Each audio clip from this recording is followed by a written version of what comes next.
Hi friends, beetroot ಪಲ್ಯ ಮಾಡುವ ವಿಧಾನ.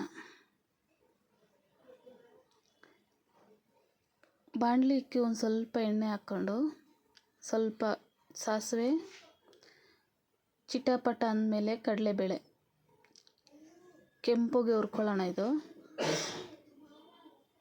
ಈರುಳ್ಳಿ, ಮೆಣಸಿನ್ಕಾಯಿ, ಕರಿಬೇವು, ಒಂದು ಸ್ವಲ್ಪ ಉಪ್ಪು,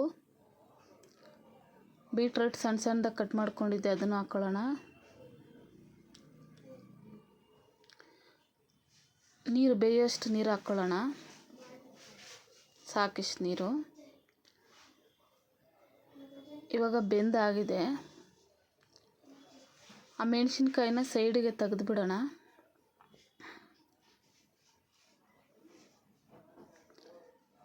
ತೆಗೆದುಬಿಟ್ಟು ಕೊತ್ತಂಬರಿ ಸೊಪ್ಪು, ಕಾಯಿ ತುರಿ ಹಾಕ್ಕೊಂಡು ಚೆನ್ನಾಗಿ ಮಿಕ್ಸ್ ಮಾಡಿಬಿಟ್ಟು ಒಂದು ಪ್ಲೇಟಿಗೆ ಸರ್ವ್ ಮಾಡೋಣ. ಪಲ್ಯ ರೆಡಿ.